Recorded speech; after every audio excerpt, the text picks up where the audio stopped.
Hello everyone, so welcome back to this channel. और आज हम एक इम्पॉर्टेंट टॉपिक करने वाले हैं, रॉक्स, कॉन्टिनेंट और ओशंस। रॉक्स में हम देखेंगे कि जो डिफरेंट टाइप्स ऑफ जो रॉक्स हैं उसको देखने वाले हैं। कॉन्टिनेंट्स में वही जो कॉन्टिनेंटल ड्रिफ्ट थ्योरी है ना, उसको हम देखने वाले हैं। अगर नहीं पता है, पहले नहीं पढ़े हो तो आज देख लेना। ओशंस में हम जो ओशंस के अंदर जो अलग अलग जो ऐसे स्ट्रक्चर्स अलग अलग है तो उसको हम देखेंगे, ठीक है। और भी इसके अंदर भी और छोटे छोटे टॉपिक्स आएंगे, जैसे कि वोल्केनोस वगैरह भी हम देखेंगे। तो चलो आगे चलते हैं। रॉक्स, सबसे पहले रॉक्स स्टार्ट करने से पहले थोड़ा सा तो जानो इंट्रोडक्शन। तो रॉक्स के कितने टाइप होते हैं? 3 टाइप होते हैं रॉक्स के, ठीक है। इग्नियस रॉक्स, फिर सेडिमेंट्री रॉक्स, फिर मेटामॉर्फिक रॉक्स। हम तीनों करेंगे, ओके। और स्टडी ऑफ, रॉक्स का जो अध्ययन है, स्टडी ऑफ रॉक्स, उसको क्या बोलते हैं? इंग्लिश में सबने पढ़ा होगा, OWS में। तो स्टडी ऑफ रॉक्स को क्या बोलते हैं? स्टडी ऑफ रॉक्स को पेट्रोलॉजी, जिसमें हम रॉक्स के बारे में पढ़ते हैं ना, उसको बोलते हैं, जिस स्टडी में हम रॉक्स के बारे में पढ़ते हैं उसको बोलते हैं पेट्रोलॉजी, ठीक है। और हाँ, रॉक्स का एजिंग, जैसे कि रॉक्स कितना पुराना है, कितने साल का है, मतलब उसका एज पता करने का है रॉक्स का। कोई बहुत मिलियंस ऑफ ईयर्स पुराना होगा, कोई कुछ साल ही पुराना होगा। तो ऐसे इसका एज पता करने के लिए कैसे एज पता करते हैं? एज कैसे पता करते हैं रॉक्स का? कार्बन डेटिंग मेथड से। कार्बन डेटिंग मेथड्स, और दोनों चीज़ इंपॉर्टेंट है, दोनों चीज़ लिख लेना। स्टडी और एज कैसे पता करते हैं, ठीक है। सबसे पहले हम चलते हैं इग्नियस रॉक्स पे। तो इग्नियस का मतलब क्या होता है? इग्नियस में एक लैटिन वर्ड से लिया गया है, इग्नियस से लिया गया है, ठीक है। लैटिन वर्ड, लैटिन टर्म है। इसका मतलब होता है फायर। मतलब इससे क्या पता चला कि ये जो रॉक बन रहा है कहीं ना कहीं फायर से रिलेटेड है, फायर से रॉक बन रहा है, ठीक है। तो हम देखते हैं कैसे बनाते हैं। चलो रॉक बनाते हैं। देखो, तो पिछले क्लास अगर रिवाइज करके आए होगे तो कुछ याद होगा। अस्टेनोस्फीयर याद आ रहा है? अस्टेनोस्फीयर, लिथोस्फीयर। तो अस्टेनोस्फीयर क्या था? मगमा था ना। लिथोस्फीयर के जस्ट नीचे, याद है कि नहीं? लिथोस्फीयर जिस पे फ्लोट करती है उसको क्या बोलते हैं? स्टेनोस्फीयर ये सेमी मॉल्टन स्टेज में होता है, उसको मगमा भी बोलते हैं, मगमा। तो यही ये जो स्टेनोस्फीयर है, ये जो मगमा है, ये जब बाहर ऐसे आती है, वोल्केनोस वगैरह जो भी है सब, हाँ, वोल्केनिक के थ्रू इसे जब बाहर आएगी, तो क्या बोला था कि जब ये बाहर आएगी तो इसी मगमा को हम लावा कह देते हैं, लावा, ठीक है। तो अब रॉक कैसे बनाएंगे भाई? तो जब बाहर आ जाएगी तो लावा बन गया। अब ये जब लावा सॉलिडिफाई हो जाएगा, लावा जब सॉलिड में कन्वर्ट हो जाएगा, सॉलिडिफाई हो जाएगा, तो वो रॉक बन जाएगा। इसी रॉक को बोलते हैं इग्नियस रॉक, ठीक है। मगमा ही जब अंदर था, मगमा किस में था? स्टेनोस्फीयर में था। स्टेनोस्फीयर सेम मगमा, सब पता है, ठीक है। तो मगमा जब बाहर आया तो इसको लावा बोल देते हैं। अब ये लावा जब सॉलिडिफाई हो जाएगा तो यही फिर रॉक में तब्दील हो जाएगा, जिसको कहते हैं इग्नियस रॉक, ठीक।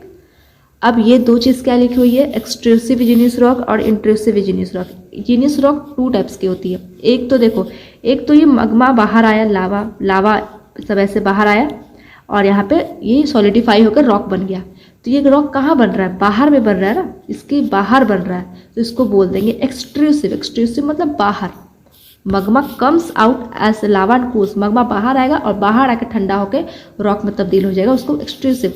इंट्रूसिव जब अंदर ही वो ठंडा हो जाए, अंदर ही वो रॉक में तब्दील हो जाए, अंदर ही। जैसे कि अगर कोई ऐसा क्रैक वगैरह रहेगा, कहीं पे ऐसे कोई क्रैक रहेगा, तो मगमा ऐसे आएगा और क्रैक में जाके घुस जाएगा। अब यहाँ पे जाकर अगर सॉलिडिफाई हो गए, यहाँ पे जाके तो रॉक बन जाएगा, सॉलिड हो जाएगा तो रॉक बन जाएगा। तो रॉक कहाँ बन रहा है? अंदर ही बन रहा है। क्रस्ट के जो अर्थ का क्रस्ट है उसके अंदर ही बन रहा है, इसलिए इसको बोलते हैं इंट्रूसिव का मतलब अंदर।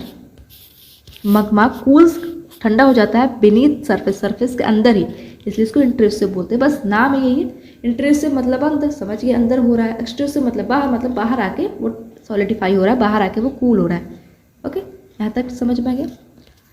अब इग्नियस रॉक्स के एग्जाम्पल्स ये सब देखो, गब्रो, ग्रेनाइट, बसाल्ट, प्यूमाइस और पेगमेटाइट। इसको गब्रो, ग्रेनाइट, बसाल्ट इंपॉर्टेंट, ये सब याद रखना। गब्रो, ग्रेनाइट, बसाल्ट, प्यूमाइस, पेगमेटाइट, ठीक। इसको ऐसे मंत्र उच्चारण करो। गबरू कैसे याद करोगे, थोड़ा सा ट्रिक्स ऐसे लगा सकते हैं। कैसे करेंगे, जीनियस में फायर आ रहा है तो गबरू, गबरू ऐसे गबरू से कुछ रहता है, फायर को जैसे स्ट्रॉन्ग ले सकते हो, स्ट्रॉन्ग चीज़, तो गबरू जवान ऐसे बोलते हैं ना, गबरू जवान स्ट्रॉन्ग। ग्रेनाइट में भी ऐसे ग्रेनेड ऐसे कुछ, हाँ ग्रेनेड इस ग्रेनेड इस सबसे लगा सकते हो। बसाल्ट, बसाल्ट में कैसे लगाएंगे, बसाल्ट। सॉल्ट, सॉल्ट कैसे हम सॉल्ट कैसे प्राप्त करते हैं, पानी को गर्म करके, मतलब ठीक है थोड़ा सा ये उल्टा, थोड़ा सा कनेक्शन करना पड़ रहा है लेकिन ओके, अगर हेल्पफुल हुआ तो यूज़ कर लेना। सॉल्ट को गर्म, मतलब पानी को गर्म करते हैं, सॉल्ट मिलता है तो गर्म, फायर वाला आ गया सिचुएशन। ये तो इसको तो डायरेक्ट कर लेना। और पेगमेंटाइट इतना इंपॉर्टेंट नहीं, पेक तो पेक से तो खरीद लोगे, ठीक है। बाकी चलो, अब ये क्या है, ये क्या है, तो इसकी क्वालिटी थोड़ा ख़राब है, थोड़ा नहीं बहुत ज़्यादा ख़राब है, लेकिन मैं इसको खुद इसको यहाँ पे बनाऊँगी तो मतलब चलो। तो क्या होता है कि अगर मगमा, ये सब अगर मगमा जो है वो चैम्बर में ही, मगमा का जो चैम्बर है वहीं जम जाए, अगर मगमा जो है, अगर मगमा जो है वो चैम्बर में ही जम जाए, ठीक है, अगर चैम्बर में ही जम जाए तो इसको बोलते हैं बैथोलिथ, इसको बोलते हैं बैथोलिथ,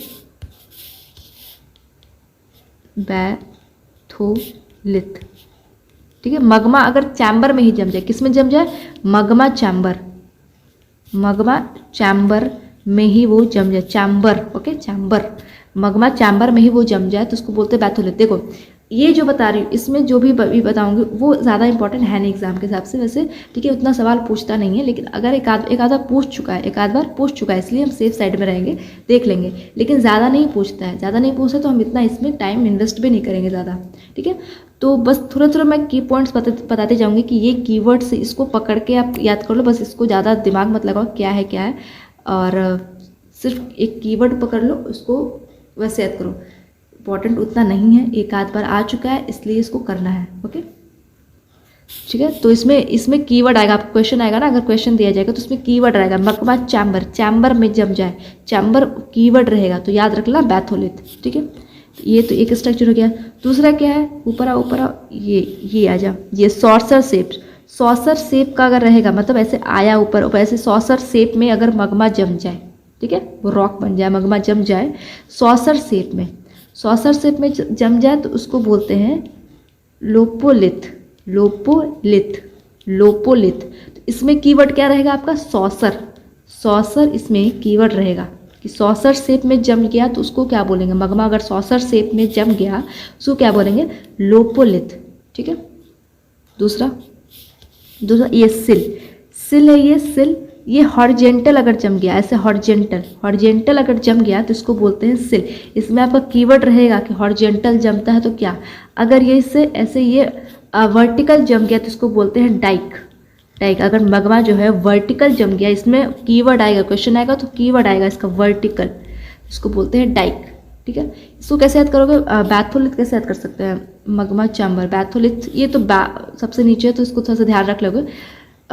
सॉसर, सॉसर में लोपो, सॉसर में कुछ हम देते हैं ना, कुछ देते हैं ऐसे पीने में से, कुछ खाने के लिए, ऐसे कुछ कर सकते हैं, तो लो से कर सकते, लो। सिल से कैसे, सिलवट, हाँ जा, ये सबको ये पता है, ये इस पे जिस पे ऐसा कुछ चटनी वगैरह ऐसे पिसाता है इसको सिलवट्टा कुछ बोलते हैं। तो सिल वो ऐसे ही शेप में रहता है, ऐसे हॉरिजेंटली वो लिटाया हुआ रहता है, तभी उस पर कुछ पीस पाएंगे उसके ऊपर, तो सिलवट्टा उससे कर लोगे, ठीक है। फिर डाइक, डाइक से कैसे करेंगे, डाइक जो इसको कैसे, इसको डायरेक्ट कर लेना है, पता नहीं, चलो। फिर हाँ एक ये है, एक ये एंटीसिलाइन और सेंसिलाइन, एंटीसिलाइन और सेंसिलाइन, एंटीसिलाइन और सेंसिलाइन ऐसा रहेगा, इस फॉर्म में रहेगा, एंटीसिलाइन और सेंसिलाइन वेव के फॉर्म में। इसमें क्या कीवर्ड रहेगा आपका कि वेव के फॉर्म में रहेगा, wave mass of rock, wave mass of rock, इसमें वेव वर्ड आएगा, वेव, ठीक है, वेवी, वेवी ऐसे वेव, ऐसे वेव की तरह है ना। तो ऊपर वाले को क्या बोलते हैं, ऊपर वाले पार्ट को बोलते हैं एंटीसिलाइन, एंटीसिलाइन, और नीचे वाले पार्ट को क्या बोलते हैं, सेंसिलाइन, सेंसिलाइन, ठीक है, यहाँ पे लिखा हुआ भी है। समझ आ गया। वेव के फॉर्म में रहेगा, पूछेगा एंटीसिलाइन और सेंसिलाइन किसका पार्ट है, तो ऐसे ऐसा कुछ पूछ सकते हैं। फिर वेव के फॉर्म में कौन सा आएगा, तो एंटीसिलाइन सेंसिलाइन, ठीक है। वेव कीवर्ड आएगा इसमें ज़रूरी। ये हो गया। और क्या बच गया, ये वाला बच गया है। ये देखो लैकोलिथ, ये लैकोलिथ, इसमें क्या है, लैकोलिथ में क्या है कि ये यहाँ पे क्या था, यहाँ पे मैग्मा चैम्बर में ही जम गया था, इसको बैथोलिथ बोल देंगे। लेकिन एक पाइप से कनेक्टेड होकर यहाँ पे अगर जम गया, एक पाइप से ऐसे कनेक्टेड होकर ऐसे ऊपर आएगा और ऐसे पाइप से कनेक्ट होकर ऐसे जम जाएगा, तो इसको क्या बोलेंगे, लैकोलिथ। इसमें क्या कीवर्ड रहेगा आपका, कनेक्टेड, कनेक्टेड विथ या फिर connected by a pipe, by a PIP pipe, connected by a pipe, इसमें कीवर्ड रहेगा, ठीक है। तो इसको बोलेंगे लैकोलिथ। ओके, चलो तो यहाँ तक समझ में आ गया, अभी सब हो गया। चलो अब हम आते हैं सेडिमेंट्री रॉक्स। इग्नियस रॉक्स खत्म, सेडिमेंट्री रॉक्स पे आते हैं। सेडिमेंट्री रॉक्स, सेडिमेंट्स का मतलब, सेडिमेंट्री रॉक्स में सेडिमेंट का मतलब क्या होता है, ये वर्ड कहाँ से आया, सेडिमेंट। सेडिमेंट, सेडिमेंट्री रॉक्स को सेडिमेंट्री रॉक्स क्यों कहा जाता है, हाँ क्यों कहा जाता है, इसलिए क्योंकि ये जो रॉक है ये सेडिमेंट से मिलके बना है, बहुत सारे सेडिमेंट्स से मिलके। देखो इसमें देख रहे हो ना, इस रॉक में बहुत सारी चीज़ें हैं, ये अलग अलग टाइप की चीज़ें हैं, अलग अलग सेडिमेंट्स हैं, तो अलग अलग सेडिमेंट्स से मिलके ये रॉक्स बनाया है, इसलिए इसको बोलते हैं सेडिमेंट्री रॉक, ठीक है। तो कैसे बनता है, इसका प्रोसेस देखते हैं। प्रोसेस है ये कि कोई भी रॉक ले लो, इग्नियस रॉक ले लो, या फिर मेटामॉर्फिक जो आएगा अभी हम आगे देखेंगे वो ले लो, या फिर खुद सेडिमेंट रॉक, कोई भी रॉक, एनी रॉक, खुद सेडिमेंट्री रॉक भी, कोई भी रॉक, ठीक है। वो अगर टूटता फूटता है, सेडिमेंट्री रॉक टूटे फूटेगा, सेडिमेंट्री रॉक नहीं मतलब कोई भी rock, any rock, any rock, कोई भी रॉक, सेडिमेंट्री, इग्नियस, एनीथिंग, अगर कोई भी रॉक ऐसे टूटे फूटेगा, टूटेगा ऑब्वियस सी बात है, सारा रॉक सबको पता है, ये सब जनरल चीज़ है, टूटे फूटेगा, तो टूटे फूटेगा, वो टूटे फूटेगा तो टूटता फूटता कैसे है, डेनोनेशनल एजेंट के थ्रू, डेनोनेशनल एजेंट के थ्रू। डेनोनेशनल एजेंट क्या होता है, कह सकते हो उसको ऐसे वेदरिंग, मतलब वेदरिंग होता है, रॉक्स टूटते हैं ना, वेदरिंग होता है, ये सब एजेंट्स वगैरह हम देखेंगे, अभी उतना डिटेल में मत जाओ, ये सब देखेंगे एजेंट्स क्या होता है। तो डेनोनेशनल एजेंट्स, इसको ऐसे मान लो कि ऐसे एजेंट्स हैं जो तोड़ फोड़ मचा रहे हैं, जो तोड़ फोड़ रहे हैं रॉक्स को, ठीक है। डेनोनेशनल जो एजेंट है वो रॉक्स को तोड़ फोड़ रहे हैं, बस इतना जान लो, ठीक है। तो कोई भी रॉक्स ऐसे है, बड़ा सा चट्टान ऐसे, उसको तोड़ फोड़ेगा, तोड़ फोड़ के उसको फ्रैगमेंट में कन्वर्ट करेगा, ठीक है। छोटे छोटे ऐसे रॉक्स में, रॉक्स के फ्रैगमेंट में कन्वर्ट कर देगा इसको, ठीक है। अब ये जो फ्रैगमेंट्स अभी ट्रांसपोर्ट किए जाएंगे, ट्रांसपोर्ट किए जाएंगे किसके द्वारा, एक्सोजेनस एजेंट के द्वारा, एक्सोजेनस एजेंट, जेनस एजेंट के द्वारा। अब एक्सोजेनस एजेंट कौन होते हैं, विंड, वाटर, ग्लेशियर्स, ये सब एक्सोजेनस एजेंट होते हैं जो फ्रैगमेंट्स को लेके जाएंगे। जैसे पानी में बहुत सारे देखते हो फ्रैगमेंट्स आते हैं, साथ में पानी अपने साथ बहुत सारे फ्रैगमेंट्स लेके आएगी, बहुत सारे छोटे छोटे रॉक्स के छोटे छोटे टुकड़े लेके आएगी, उसको फ्रैगमेंट्स बोलते हैं। तो विंड भी लेके जाती है, तो वो जो फ्रैगमेंट है वो ट्रांसपोर्ट किए जाएंगे, ठीक है, एक्सोजेनस एजेंट के थ्रू। अभी ट्रांसपोर्ट करके कहीं ना कहीं जाके तो ये डिपॉजिट करेंगे, कहीं ना कहीं जाके ये रुकेंगे, ठहरेंगे, तो वहाँ पे जाके बहुत सारे अलग अलग टाइप के उसमें से फ्रैगमेंट्स रहेंगे। फ्रैगमेंट जरूरी थोड़ा ना कोई एक ही टाइप का रॉक होगा, उसमें एक ही टाइप का मटेरियल होगा, बहुत अलग अलग टाइप के रॉक्स के वो फ्रैगमेंट्स होंगे, अलग अलग जगहों से आए हुए रहेंगे, वो सब जाके एक जगह मिलेंगे, ठीक है।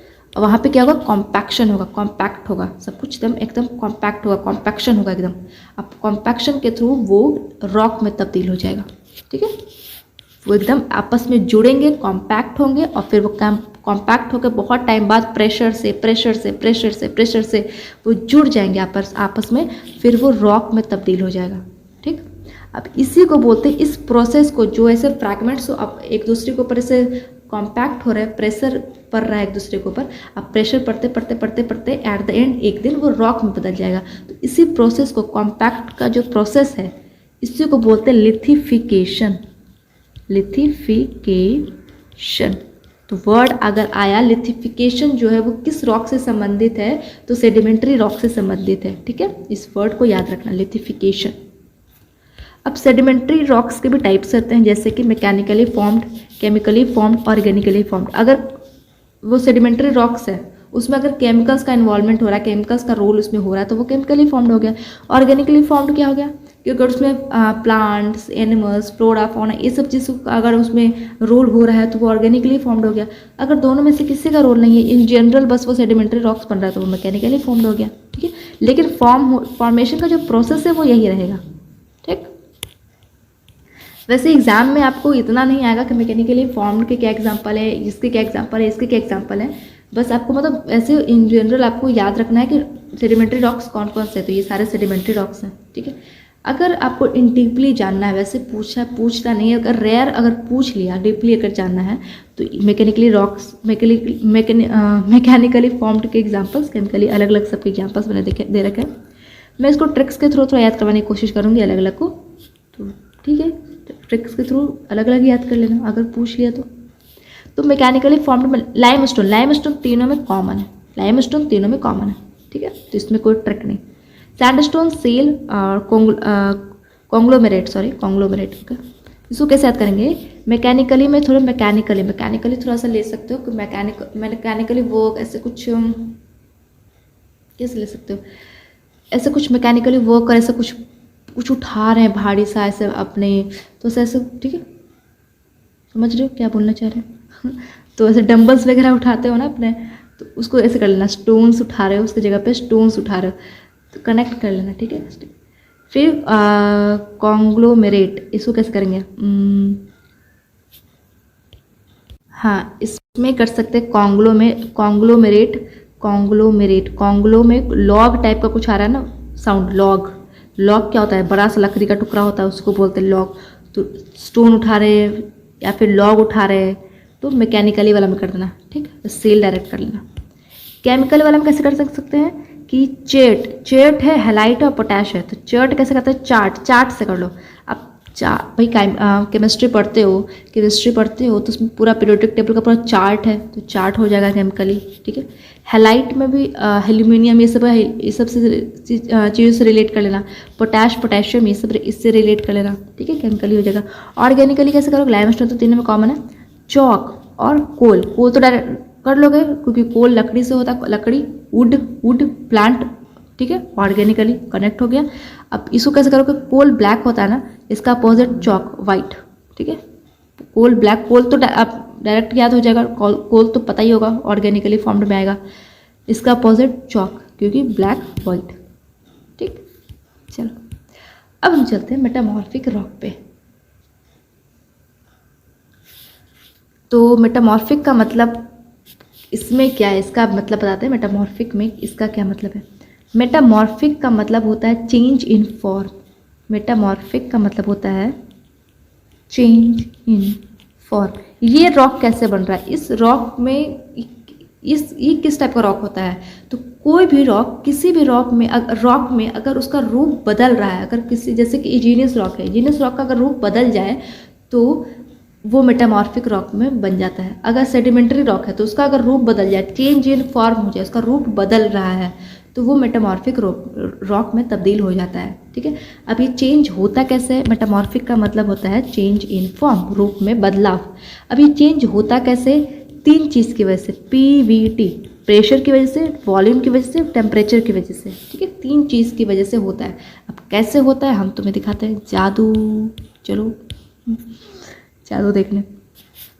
तो यहाँ बताएं, चलो यहाँ ही बताते हैं, ऊपर में चलो, जीनियस, ये देखो, तो ये देखो, इसमें हमने क्या कहा था, देखो एक सेकेंड, यहाँ नहीं, वापस से यहाँ। इसको बताने के पहले मुझे कुछ और बताना है कि जो मेटामॉर्फिक रॉक होते हैं उसमें दो टाइप के होते हैं। एक डायनेमिक मेटामॉर्फिज्म, जो मेटामॉर्फिज्म हो रहा है, जो चेंज हो रहा है फॉर्म में, दो टाइप्स के होते हैं। एक तो डायनेमिक मेटामॉर्फिज्म। ठीक है, एक होता है डायनेमिक मेटामॉर्फिज्म और एक होता है थर्मल मेटामॉर्फिज्म। डायनेमिक मेटामॉर्फिज्म में क्या होता है, उतना ध्यान, मतलब इतना क्वेश्चन एग्जाम में पूछता नहीं, डायनेमिक थर्मल बस समझाने के लिए करवा रहा है। ठीक है, उतना पूछता नहीं है, डायनेमिक वगैरह सब समझो, ये सब पूछता है, PVT ये सब। डायनेमिक मेटामॉर्फिज्म क्या होता है कि जो चेंज हो रहा है विदाउट केमिकल चेंज, उसमें केमिकल्स का कोई रोल नहीं है, सिर्फ मैकेनिकल की वजह से वो चेंज हो रहा है। ठीक है, मैकेनिकल चेंज हो रहा है, कोई केमिकल चेंज नहीं हो रहा है रॉक में। पीवीटी तो यूज होगा, ऑब्वियस सी बात है, पीवीटी तो तीन दोनों में यूज होगा, डायनेमिक में भी थर्मल में भी, लेकिन इसमें सिर्फ मैकेनिकल वे से हो रहा है चेंज। ठीक है, केमिकल्स का रोल नहीं है, थर्मल में केमिकल का रोल है। ठीक है, तो डायनेमिक में भी दो टाइप के होते हैं, एक होता है डायनेमिक में भी मैकेनिकल वजह से अगर मेटामॉर्फिज्म हो रहा है, मैकेनिकल वजह से, बिना विदाउट एनी केमिकल रोल, सिर्फ मैकेनिकल वजह से हो रहा है, तो उसको बोलते हैं डायनेमिक मेटामॉर्फिज्म। ठीक है, अब डायनेमिक मेटामॉर्फिज्म में भी दो होते हैं, एक कॉन्टैक्ट समझ लो, कॉन्टैक्ट मतलब कॉन्टैक्ट में आने से, पास में, उसके नज़दीक रहने से। एक होता है रीजनल। अब हम दोनों देखते हैं, कॉन्टैक्ट और रीजनल। अभी हम पहले कॉन्टैक्ट का एग्जांपल देंगे, फिर रीजनल का। ठीक है, चलो अब हम चलते हैं वापस ऊपर। तो ये देखो कि मैंने क्या कहा था, यहाँ पे ये क्या मगमा है, ऊपर जा रहा है, ऊपर जा रहा है, ऊपर जा रहा है, ऊपर जा रहा है, ये लावा वावा सब वैसा इग्नियस रॉक्स में बदल जाएगा। ठीक है, तो ये जब ऊपर गया तो यहाँ पे, एक सेकेंड, ये जब ऊपर गया तो यहाँ का जो रॉक था, यहाँ का जो चट्टान था, इसका ये तो मगमा का, ये जो मगमा का पाथ है ना, लेकिन इसके बगल में भी ये भी तो रॉक है। यहाँ पे आपको ग्रीन दिखा दिया है, ग्रीन मतलब यहाँ पे प्लांट नहीं है, रॉक है। ठीक है, ये रॉक है, तो ये जो रॉक है इसमें अचानक से टेम्परेचर चेंज होगा कि नहीं होगा? ये गर्म चीज़, इतना गर्म चीज़ ऊपर जा रहा है, अचानक ये रॉक इसके कांटेक्ट में आएगा, ये मगमा ऊपर जा रहा है, इससे कांटेक्ट में आएगा, तो ये रॉक में अचानक टेम्परेचर चेंज होगा कि नहीं होगा? होगा ना। तो ये चेंज होगा तो टेम्परेचर चेंज, अभी कहा पीवीटी चेंज हो रहा है, टेम्परेचर चेंज हुआ अगर अचानक से, तो जो रॉक होता है, चाहे कोई भी रॉक होता है, मेटामॉर्फिक रॉक में बदल जाता है वो। तब ये रॉक कैसे बदल गया? मेटामॉर्फिक रॉक में बदल गया ये। और ये कैसे हो रहा है? कांटेक्ट की वजह से, है ना। तो एग्जांपल ये हो गया, मेटामॉर्फिक रॉक कैसे हो गया। दूसरा दिखाते हैं, रीजनल वाला दिखाते हैं आपको। रीजनल वाला तो यहीं पे दिखाया गया इस चीज़ को, ये वाला ऊपर गया, यहाँ पे, यहाँ ये जो एरिया था, इस कांटेक्ट में जो एरिया था, तो वो कांटेक्ट मेटामॉर्फिज्म हो गया। कांटेक्ट में जो एरिया था वो अचानक से उसको टेम्परेचर इंक्रीज हो गया, उसका पीवीटी उसका चेंज हो गया, उसका पीवीटी चेंज हो गया, जिससे वो क्या हो गया? मेटामॉर्फिक रॉक में बदल गया। ठीक है, अब हम बताते हैं रीजनल मेटामॉर्फिज्म। तो देखो ये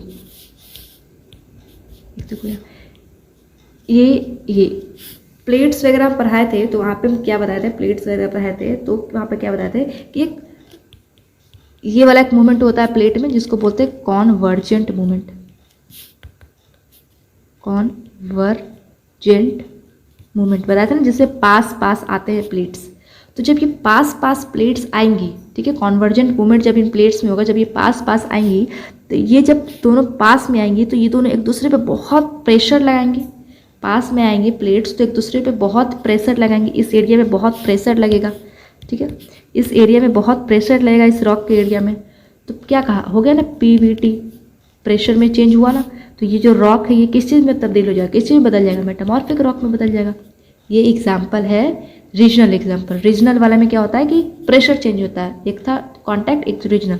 रीजनल वाला में प्रेशर चेंज होता है, ये प्रेशर में, जहाँ पे प्रेशर इंक्रीज हुआ ना अचानक दोनों रॉक में, तो ये मेटामॉर्फिक रॉक में बदल गया। ठीक, इतना आपको याद नहीं रखना कॉन्टैक्ट कौन सा है, इसलिए नोट यहाँ पे लिखा भी नहीं मैंने, कॉन्टैक्ट रीजनल कौन सा है, ऐसा कुछ याद नहीं रखना, बस समझाने के लिए बता दिया कि मेटामॉर्फिक रॉक बनता कैसे है। ठीक है, क्योंकि सेडिमेंट्री, इजीनियस सबको मतलब ऐसे पता होता है, अगर कोई अगर ऐसे अच्छे से अपना स्कूलिंग वगैरह सब, चलो खैर। अब हम देखते हैं कि और भी रॉक्स में, जो रॉक है उसमें और भी अलग अलग टाइप के आपको देखने को मिलेंगे, जैसे कि कभी कभी आपको ये मेटामॉर्फिक जो रॉक्स है, इसमें कभी कभी लाइंस देखने को मिलेंगे, इसमें कभी कभी लाइंस देखने को मिलेंगे। एक सेकेंड, वो तो बताइए नहीं थर्मल वाले में। हाँ, तो डायनेमिक वाले में तो बता दिया कि मैकेनिकल चेंज हो रहा, कोई केमिकल रोल नहीं है, लेकिन थर्मल वाले में क्या था, थर्मल वाले में कि उसमें केमिकल्स का, उसमें केमिकल का रोल है। ठीक है, थर्मल वाले में बस यही चेंज याद रखो कि केमिकल का रोल है। एक वर्ड आएगा रिक्रिस्टलाइजेशन, तो इसको ध्यान रखना, रिक्रिस्टलाइज। तो ये वर्ड कौन से रॉक से रिलेटेड है, तो ये मेटामॉर्फिक रॉक से रिलेटेड है। कैसे? रिक्रिस्टल हो रहा है, क्रिस्टल मतलब रिक्रिस्टल हो रहा है, रिक्रिस्टलाइज हो रहा है, मतलब रॉक्स जो है वो रिक्रिस्टल हो रहा है, समझ रहे हो ना? टूट टूट के फिर से मतलब ऐसे टूट रहा है, फिर ऐसे उसमें प्रेशर वगैरह जो भी है, रिक्रिस्टल हो रहा है वो, उसके जो क्रिस्टल से पहले रॉक्स का जो क्रिस्टल्स था वो बदल के फिर से दूसरा क्रिस्टल बन गया, ठीक है, रिक्रिस्टल हो रहा है। तो ये जो टर्म है वो कौन से रॉक से रिलेटेड है? मेटामॉर्फिक रॉक से रिलेटेड है, तो ये टर्म याद रखना, ठीक। तो हाँ, रॉक्स, ये मेटामॉर्फिक रॉक में अलग अलग टाइप के आपको लाइंस देखने को मिलेंगे। तो इसको बोलते हैं, जैसे ये लाइन देखने को मिल रहा है, तो इसको बोलेंगे लाइनिएशन, या फिर इसको फोलिएशन भी बोल देंगे, फोलिएटेड लिखा हुआ है ना, फोलिएशन, ठीक है। ऐसे लाइंस आपको देखने को मिलेंगे मेटामॉर्फिक रॉक में। कोई में ऐसे देखने को मिलेंगे, ऐसे कोई में देखने को मिलेंगे कि एक ही कलर की, मतलब एक ही कलर की, एक डार्क एक लाइट, मतलब एक ही कलर है लेकिन वो डार्क और लाइट, डार्क और लाइट, डार्क लाइट कि ऐसे ऐसे बैंडिंग टाइप की दिख रही है डार्क लाइट, इसको बोलते हैं बैंडिंग। इसमें क्या है? अल्टरनेट ऐसे डार्क और लाइट शेड्स रहेंगे, एक ही कलर के डार्क और लाइट शेड्स रहेंगे इसमें, तो इसको बोलते हैं बैंडिंग। और इसमें एक लाइन की तरह इसमें जो रहेगा उसको बोलेंगे लाइनेशन या फिर फोलिएशन। और अगर कुछ भी नहीं रहेगा, नॉर्मल वो मेटामॉर्फिक रॉक रहेगा, तो उसको बोलेंगे नॉन फोलिएटेड, ठीक। अब मेटामॉर्फिक रॉक के और भी एग्जाम्पल्स है, वो हम देख लेते हैं। अभी कहा ना मैंने, मेटामॉर्फिक रॉक मतलब किसी भी चीज़ से बन सकता है, वो सेडिमेंट्री से भी बन सकता है, इग्नियस से भी बन सकता है ना। तो कुछ एग्जांपल देखते हैं, जैसे कि मार्बल। ये जो मार्बल एक मेटामॉर्फिक रॉक है, किस चीज़ से बन रहा है? ये लाइमस्टोन से बनता है, ये लाइमस्टोन से बनता है। लाइमस्टोन क्या है? सेडिमेंट्री रॉक है, उससे ये मार्बल बनता है। याद रखना है इस चीज़ को, ये इंपॉर्टेंट है ये चीज़, ये जो भी टॉपिक है, किस लाइमस्टोन से बनता है मार्बल, इस चीज़ को याद रखना है, ठीक है। फिर ये सब उतना इंपॉर्टेंट नहीं है। जिनेस जो बनता है ये ग्रेनाइट से बनता है। ग्रेनाइट कौन सा था, याद आ रहा है? इग्नियस रॉक, गब्रो ग्रेनाइट है ना। तो इग्नियस रॉक से ये जिनेस बनता है मेटामॉर्फिक, ठीक है। और ये सब, हाँ, क्वार्टजाइट याद रखना, क्वार्टजाइट है, ये सैंडस्टोन से बनता है। सैंडस्टोन कौन सा रॉक है? सेडिमेंट्री रॉक, इससे ये बनता है क्वार्टजाइट। एक होता है क्वार्ट्स, ये क्वार्टजाइट है, एक होता है क्वार्ट्स। ये कोई रॉक नहीं है, नॉट अ रॉक, ये कोई रॉक नहीं है, ये एक मिनरल है, ठीक है। इसको कंफ्यूज नहीं करना, क्वार्टजाइट और क्वार्ट्स में कंफ्यूज मत करना। क्वार्टजाइट एक रॉक है, मेटामॉर्फिक रॉक है, जो कि सैंडस्टोन से बनता है। क्वार्ट्स एक मिनरल है, रॉक नहीं है। और ये जो मिनरल है मेनली इग्नियस रॉक में पाया जाता है, इग्नियस रॉक में, ठीक है, मेनली इग्नियस रॉक में। चलो, ये हो गया। फिर चिश्त, इसको याद करना, चिश्त, इसको, हाँ, स्लेट। ये जो स्लेट है ये शेल से बनता है, शेल से। ये भी कौन सा, ये कौन सा रॉक है? Sedimentary rock. सेडिमेंट्री में कौन सा याद कराते हैं? मैकेनिकली फॉर्म्ड स्लेट, ठीक है। बस जितना सर्कल किया बस उतना इंपॉर्टेंट है, इससे ज़्यादा मत, तो ध्यान में रखना। चलो, हाँ, ये जो है हिस्ट्री की क्लास आ गई। ये जो ताजमहल है वो कौन से रॉक से बना है? कौन से रॉक से? मार्बल। और मार्बल कौन सा रॉक है? मेटामॉर्फिक रॉक है। चलो, ये जो है, ये रेड फोर्ट, ये कौन से रॉक से बना है? रेड सैंडस्टोन, रेड सैंडस्टोन से बना है। और ये कौन सा रॉक है? ये है सेडिमेंट्री रॉक, सेडिमेंटरी रॉक। ये सब लिख लेना। फिर ये ताजमहल कौन से रॉक से बना हुआ है, और ये रेड फोर्ट कौन से रॉक से बना हुआ है, ठीक है। रॉक साइकिल, अब हम रॉक साइकिल कराते हैं। अब हम कराएंगे जादू। देखो, रॉक साइकिल, रॉक का भी साइकिल होता है, दुनिया पूरा गोल है रॉक साइकिल। तो यहाँ देखो, यहाँ पे समझाने से पहले मैं एक बार खुद से बना के दिखाती हूँ, ठीक है। तो ये देखो कि इसको छोटा करता है, इतना काफ़ी है। पूरा रॉक हम आपको बता देंगे, किससे कुछ भी जो बोल दो वो बना देंगे, ठीक है, जो बोल दो। ये रहा, यहाँ से इसे ये निकल रहा है, ये निकल रहा है मगमा लावा, ऐसे करके यहाँ पे बन गया। कौन सा रॉक बन गया? ये इजीनियस रॉक बन गया।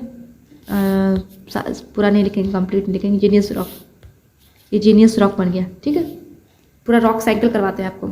इजीनियस रॉक बन गया। अब इस इजीनियस रॉक को अगर हम डिनोडेशनल एजेंट से, डिनोडेशनल एजेंट्स का मतलब वही तोड़ फोड़ करने वाला जो था, फिर वो डिनोडेशनल एजेंट उसको फ्रैगमेंट में कन्वर्ट करेगा, फिर वो जाएगा, फिर वो ट्रांसपोर्ट होगा, फिर वो कॉम्पैक्ट होगा, मतलब पूरा प्रोसेस के थ्रू, ठीक है, पूरा प्रोसेस के थ्रू डिनोडेशनल एजेंट के थ्रू ऐसा पूरा प्रोसेस होगा लिथिफिकेशन। फाइनली लिथिफिकेशन के थ्रू सेडिमेंट्री रॉक में बदल जाएगा। इजीनियस रॉक भी तो टूटे फूटेगा है, ये भी तो टूटे फूटेगा, ये भी तो सेडिमेंट्री रॉक में बदल सकता है, हो गया कि नहीं, लिथिफिकेशन के थ्रू। एक कर दिया, एक साइकिल नहीं, मतलब एक स्टेप किया। सेडिमेंट्री रॉक्स को भी अब हम बदलते हैं मेटामॉर्फिक रॉक में। कैसे बदलेंगे भाई? अब सेडिमेंट्री रॉक्स में अगर प्रेशर पीवीटी चेंज हो गया, पीवीटी चेंज हो गया, पीवीटी चेंज हो गया, सेडिमेंट्री रॉक्स में अगर पीवीटी चेंज हो गया तो ये मेटामॉर्फिक रॉक में बदल जाएगा। किसी भी रॉक में पीवीटी चेंज हो सकता है कि नहीं? मेटामॉर्फिक रॉक में बदल गया। अब क्या चेंज करवाएं? अब करवाते हैं, इसको तो बना दिया, ठीक है, अब मेटामॉर्फिक रॉक को चेंज करवाते हैं, जो बोलो वो चेंज करवा देंगे। मेटामॉर्फिक रॉक को चेंज करवाते हैं किसमें? दूसरा कर लेते हैं, सेडिमेंट्री रॉक्स में, एक बार इजीनियस रॉक में। चलो, अब मेटामॉर्फिक रॉक में अगर तोड़फोड़ होगा, तोड़फोड़ हुआ, फिर वो प्रोसेस, पूरा प्रोसेस हुआ, लिथिफिकेशन हुआ, बन जाएगा सेडिमेंट्री रॉक। मेटामॉर्फिक रॉक तो टूटे फूटेगा। अगर मेटामॉर्फिक रॉक इजीनियस रॉक में बदलते हैं, चलो ठीक है, बदलते हैं। चलो एक बार को मेटामॉर्फिक रॉक को इजीनियस रॉक में बदलना है और सेडिमेंट्री रॉक को, यही दो प्रोसेस बचा हुआ, बाकी सब तो कर दिया। तो मेटामॉर्फिक रॉक, इजीनियस रॉक, सोचो ये देखो, ये एक प्लेट है, दोनों प्लेट है, दोनों में कॉन्वर्जेंट जो मूवमेंट हो रहा था वो हो रहा है, दोनों पास पास आ रहे हैं प्लेट्स। अब ये प्लेट जो है, इसमें कोई भी रॉक हो सकता है, सेडिमेंट्री, मेटामॉर्फिक, कोई भी रॉक हो सकता है। ये जब प्लेट्स आएंगी, ये जब प्लेट्स आएंगी, ठीक है, तो कॉन्वर्जेंट में क्या बताया था कि जब प्लेट्स दोनों पास में आती हैं तो जो हल्का वाला प्लेट होता है वो ऊपर रह जाता है, भारी वाला प्लेट नीचे चला जाता है। बताया था कि नहीं? हल्का वाला प्लेट ऊपर, भारी वाला प्लेट नीचे चला जाता है। अब प्लेट, अब ये जो नीचे जाता है, बताया था ना, नीचे जाता है, नीचे जाता है ये, तो नीचे जाके ये किस चीज़ में बदल जाता है?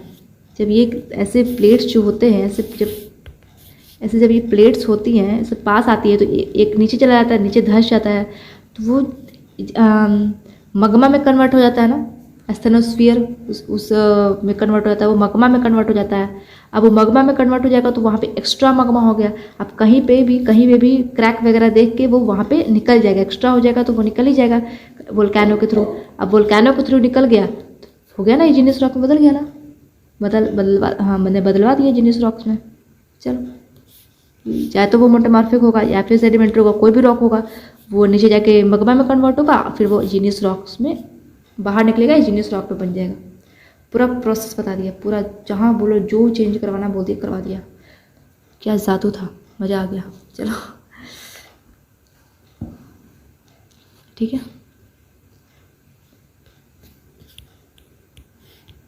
ऐसे करना, ऐसे चार्ट बनाना, ठीक है, ऐसे पूरा साइकिल, ऐसे पेज लेना, ऐसे पूरा चार्ट बनाना। बनाने के बाद पूरा प्रोसेस, पूरा साइकिल कर दोगे ना, इसका इसका उसका, ऐसे लगेगा, ऐसा फीलिंग आएगा कि बस जीत लिया, दुनिया जीत लिया, इसके आगे कुछ नहीं चाहिए, बस कर लिया बना दिया रॉक मैंने, अब क्या चाहिए? ठीक है, चलो यही था पूरा प्रोसेस, ये मेटामॉर्फिक रॉक, ये हाँ ये मगमा, फिर जीनियस, ऐसा कुछ पूरा प्रोसेस है, ये बता दिया सब। चलो अब वोल्केनो देखते हैं। तो वोल्केनो मैंने पिछले क्लास में थोड़ा सा बताया था वोल्केनो, तो पिछले बस इतना ही बताया था कैसे यहाँ पे मगमा निकलेगा, फिर ये लावा, बस इतना ही बताया था।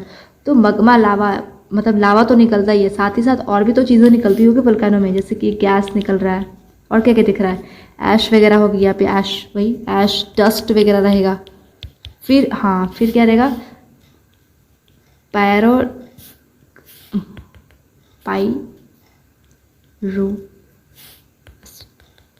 पास लिखो, पैरोक्लास्टिक डेब्रिस। डेब्रिस का मतलब क्या होता है? डेब्रिस का मतलब होता है अवशेष, अवशेष। पैराक्लास्टिक डेब्रिस, वही डेब्रिस वगैरह, वही अवशेष वगैरह रहेगी इसमें, ठीक है। ये सब चीज़ें निकलती है वोल्केनो के थ्रू। और हाँ, हाईएस्ट वोल्केनो कौन सा है? हाईएस्ट वोल्केनो तो ये है ओजस डेल सैलाडो, ओजस डेल सैलाडो, ठीक है। ये है कहाँ?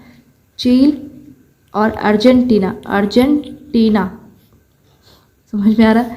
चील और अर्जेंटीना के ये बॉर्डर पे है, ठीक है। एक light house, light house of Mediterranean कहा जाता है, लाइट हाउस ऑफ मेडिटेरियन।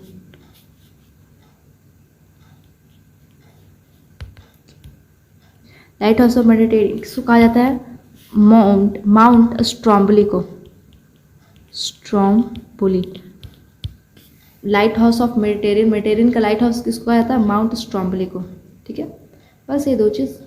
हाँ, एक पैसिफिक रिंग ऑफ फायर बताया था जहाँ पे बहुत ज़्यादा अर्थक्वेक, बहुत ज़्यादा वोल्केनोज वगैरह आते हैं, उसको पैसिफिक रिंग ऑफ फायर ये बताया था। तो बस इतना ही, और कुछ नहीं। और भी हैं वोल्केनोज, जैसे कि कोई इंपॉर्टेंट वोल्केनोज करा देंगे, अगर एक अलग से टॉपिक कुछ रहेगा तो इंपॉर्टेंट जो, वैसे वोल्केनोज जितना बताया उतना काफ़ी है, लेकिन अगर वोल्केनोज का एक छोटा सा टॉपिक भी बाद में कर लेंगे, ठीक है। इंपॉर्टेंट वो हाईएस्ट वोल्केनो क्या है, फिर एक्टिव वोल्केनो, डोरमेंट वोल्केनो के एग्जांपल्स, ये सब, ठीक है। अब हम देखते हैं टाइप्स ऑफ वोल्केनो। अलग अलग टाइप के वोल्केनो होती है। एक होता है सेंटर कोन, सेंटर कोन वोल्केनो इसको बोलते हैं, जैसे कोन की तरह होता है ये, ठीक है, कोन शेप में। एक शील्ड वोल्केनो होता है, ये होता है, इसमें होता है बसाल्टिक लावा, बसाल्टिक लावा, और ये नॉन विस्कस होता है। नॉन विस्कस मतलब गाढ़ा नहीं होता ये, ठीक है, नॉन विस्कस होता है। एक होता है कंपोजिट वोल्केनो, ये कूलर एंड विस्कस, ये कूलर एंड विस्कस होता है, ये गाढ़ा होता है, कूलर एंड विस्कस, ये गाढ़ा होता है, ठीक है। इसको कैसे याद कर सकते हैं? कंपोजिट मतलब बहुत सारे। एक होता है कैल्डेरा वोल्केनो, ये मोस्ट एक्सप्लोसिव होता है, बहुत बहुत भयंकर होता है, इट कोलैप्स ऑन इटसेल्फ, ये बहुत भयंकर होता है। इसमें वीडियो वगैरह में से सर्च करना कैल्डेरा वोल्केनो, इतना आवाज़ करेगा ना, इतना आवाज़, जैसे फट फट, जब ये वोल्केनो निकलता है ना बहुत आवाज़ करता है, फट फट फट फट, बहुत आवाज़ करता है। ऐसे वीडियो वगैरह देखना तो देखने में तो बड़ा मज़ा आता है वीडियो में सामने से तो बड़ा, सामने से कैसे ही लगेगा, ठीक। हाँ, एक और होता है, एक होता है फ्लड बसाल्ट, अरे बसाल्ट प्रोविंस, एक फ्लड बसाल्ट प्रोविंस, एक फ्लड बसाल्ट वोल्केनो टाइप होता है। ये हाईली फ्लूइड होता है, हाईली फ्लूइड, ठीक है। एकदम हाईली फ्लूइड का मतलब क्या कि एकदम पानी की तरह, मतलब हाईली फ्लूइड एकदम पानी की तरह होता है। तो सोचो कि ये जो कंपोजिट वाला मैंने बताया था, इसको मैं, अरे इसको नीचे करने के लिए इसको काटना पड़ेगा, क्या करें, चलिए ठीक है, समझ।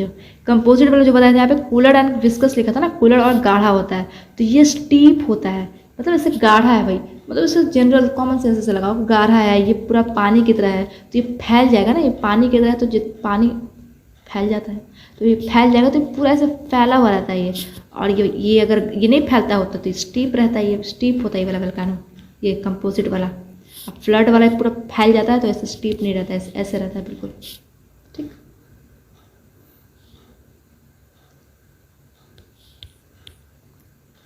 अब हम चलते हैं कॉन्टिनेंटल ड्रिफ्ट थ्योरी। अब ये कॉन्टिनेंटल ड्रिफ्ट थ्योरी दिया किसके द्वारा गया? अल्फ्रेड वेगनर के द्वारा 1912। बहुत इंपॉर्टेंट है, नाम याद रखना, ठीक है, इस अंकल जी का। तो पहले क्या था? पहले था कि जो जितने भी कॉन्टिनेंट्स थे वो सब आपस में जुड़े हुए थे। देखो सब आपस में जुड़े हुए हैं, जैसे कि अभी वाटर बॉडी सब आपस में जुड़ी हुई है ना, पहले वैसे था कि जो कॉन्टिनेंट्स थे, जो लैंड मास था, वो सब आपस में जुड़ा हुआ था, ठीक है। और इसको बोलते थे, पूरे लैंड मास को बोलते थे पैंजिया, पूरे लैंड मास को क्या बोलते थे? पैंजिया। और वाटर बॉडीज़ को क्या बोलते थे? पैंथालासा, ठीक है। और ये कितना साल पुराना है? ज़्यादा दिन नहीं, बस वही 220 मिलियन ईयर्स अगो है 220 मिलियन ईयर्स अगो है ये बात, ठीक है। कोई तो देखा नहीं था, तो आज हम तुम्हें दिखाएंगे दुनिया कैसी थी, ठीक है। उसके बाद धीरे धीरे ये सब जो कॉन्टिनेंट्स थे, ये लैंड मास धीरे धीरे दूर होते गए। तो ये जब दूर हुए तो 2 पार्ट में डिवाइड हो गए, ठीक है, 2 पार्ट में डिवाइड हो गए। और ये भी कोई बहुत ज़्यादा टाइम पहले नहीं है, ये कुछ दिन पहले की बात है। 150 मिलियन ईयर्स अगो पहले की बात है, ठीक है, 150 मिलियन ईयर्स अगो पहले की बात है। और ये जब 2 भाग में डिवाइड हो गया तो जो ऊपर वाला पार्ट था उसको बोलते हैं लॉरेशिया, और जो नीचे वाला पार्ट था उसको बोलते हैं गोंडवाना लैंड, नीचे वाला पार्ट को, ठीक है। लॉरेशिया में कौन कौन सा आ गया, यूरेशिया वाला पार्ट आ गया, नॉर्थ अमेरिका वाला पार्ट आ गया, ये सब लॉरेशिया वाला में आ गया, ठीक है। अभी जो प्रेजेंट नॉर्थ अमेरिका ये सब जो लॉरेशिया वाला पार्ट में था। और ये जो अफ्रीका हो गया, साउथ अमेरिका, ये सब जो अभी प्रेजेंट में है वो गोंडवाना लैंड के पार्ट में था। मोस्ट इंपॉर्टेंट, इंडिया कौन से किसके पार्ट में था, तो इंडिया गोंडवाना वाले में था, ठीक है, इसको याद रखना, इंडिया गोंडवाना वाले में था। ये 150 मिलियन ईयर्स हो गया। फिर अभी मॉडर्न वाला ये हो गया, मॉडर्न वाला में वही देख रहे हो, अभी जो मॉडर्न है सबको पता ही है, तो सब अलग अलग सब कॉन्टिनेंट मतलब जितने भी लैंड मास थे सब ड्रिफ्ट होते गए, धीरे धीरे सब दूर होते होते अभी मॉडर्न वर्ल्ड बन गया। तो ये जो कॉन्टिनेंटल ड्रिफ्ट हुआ कि ऐसे ऐसे हुई ये चीज़ें, ये कहा किसने कि ऐसे ऐसी चीज़ें हुई हैं, ये तो थ्योरी दिया था अल्फ्रेड वेगनर ने। लेकिन इनसे भी पहले एक पर्सन थे जिनका नाम है आर्थर होल्म्स। इन्होंने मतलब इनसे पहले, अल्फ्रेड वेगनर से पहले इन्होंने प्रेडिक्ट किया था कि जो ऐसी चीज़ें हैं, मतलब पहले जो लैंड मास था सब आपस में जुड़ा हुआ था, मतलब ये जो कह सकते हो ये जो मैप जो बनाया, ये जो बनाया कि ऐसे था, फिर बाद में ऐसे टूट गया, फिर ऐसे हो गया। तो ये प्रिडिक्शन सबसे पहली बार किसने किया था, कि आर्थर होल्म्स ने किया था। प्रिडिक्ट किया था कि ऐसे ऐसे प्लेट्स आपस में, मतलब स्टार्टिंग में शुरुआत में जब शुरुआत हुई थी 200 साल पहले, मतलब देखा तो कोई नहीं ना, देखा तो कोई नहीं है कि कैसा था भाई, सब तो मॉडर्न वाला ही जानते, देखा तो कोई नहीं है कि ये पैनजिया था, पैंथालासा था, ऐसा कुछ था। लेकिन इसलिए मतलब लेकिन आज हम तुम्हें दिखा रहे हैं, आज के बाद मत बोलना नहीं देखे, ठीक है, आज हम तुम्हें दिखा रहे हैं। तो सब देखा तो कोई नहीं है, तो प्रेडिक्ट ही किया जा सकता। तो प्रेडिक्शन सबसे पहले किसने किया था, करा था आर्थर होल्म्स ने। लेकिन इनको उतना नहीं मानते हैं, क्योंकि सिर्फ इन्होंने प्रेडिक्शन किया था। इन्होंने ऐसा कुछ भी चीज़ प्रेडिक्ट करो तो थोड़ा सा थ्योरी वगैरह डालोगे ना कि हाँ हम इस बेसिस पे बोल रहे हैं, तो इनका कोई बेसिस नहीं था, इन्होंने कुछ थ्योरी वगैरह नहीं दिया था, इसलिए इनको उतना नहीं मानते हैं। हम अल्फ्रेड वेगनर को ज़्यादा मानते हैं, क्योंकि इन्होंने पूरा मतलब रीज़न वगैरह पूरा थ्योरी दिया था, ये एविडेंस पूरा दिए थे कि हाँ इस वजह से हमें लगता है कि ऐसा हुआ होगा, ऐसा हुआ था, ठीक है। तो वो क्या एविडेंस दिए वेगनर ने, वो हम देखते हैं। जैसे apparent affinity of physical feature, चलो ये इन्होंने देखा कि जिक्सॉ पैटर्न बन रहा है। इन्होंने देखा कि जिक्सॉ पैटर्न बन रहा है, जिक्सॉ पैटर्न टाइप का ऐसे फिट हो रहा है। जिक्सॉ पैटर्न पता है, बचपन में देखे होंगे, ऐसा कोई मोनालिसा, मैक्सिमम मोनालिसा का ही बनता है, ऐसे पैटर्न रहेगा, मोनालिसा का पूरा पिक्चर रहेगा, और ऐसे पैटर्न रहेगा, ऐसे सब ऐसे चेहरा मिला हुआ, ऐसे इसमें घुसाओ, पूरा फिर वो लास्ट में पूरा ऐसे टन ऐसे पिक्चर पूरा मोनालिसा का बन जाएगा। जैसे भी किसी भी चीज़ का जिक्सॉ पैटर्न बचपन में बनाए होगे तो यही चीज़ यहाँ पे मिली कि ऐसे जिक्सॉ वाला फिटिंग आ रही है, तो लगा कि हाँ ये एक एविडेंस हो सकता है। तो जैसे देखो यहाँ पे जिक्सॉ वाला फिटिंग आएगा, देखो ये जो पार्ट है ये नहीं लग रहा है कि इसमें जाके से फिट हो सकता है, जाके फिट कर देंगे उठा के, तो लग रहा है ना ये वाला जो पार्ट है, ये वाला जो पार्ट है नहीं लग रहा है इसमें जाके फिट हो जाएगा, इसमें जाके दोनों फिट हो जाएगा। ये जो पार्ट है यहाँ पे, ये जो पार्ट है नहीं लग रहा है इसमें जाके फिट हो जाएगा। तो ये जिक्सॉ पैटर्न, एक तो ये देखने को मिला एविडेंस। दूसरा क्या था, बोटानिकल एविडेंस, मतलब वही प्लांट्स, जीवाश्म, ये सब चीज़ें सेम देखने को मिली। जो चीज़ यहाँ पे थी, जो प्लांट्स वगैरह यहाँ पे था, वो यहीं पे देखने को मिला।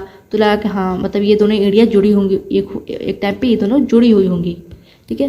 दूसरा क्या था कि प्लेसर डिपॉजिट क्या होता है कि जहाँ पे बहुत प्रीसियस मेटल्स वगैरह मिलते हैं, ठीक है, प्रीसियस मेटल्स वगैरह मिलते हैं, उसको बोलते हैं प्लेसर डिपॉजिट, ठीक है।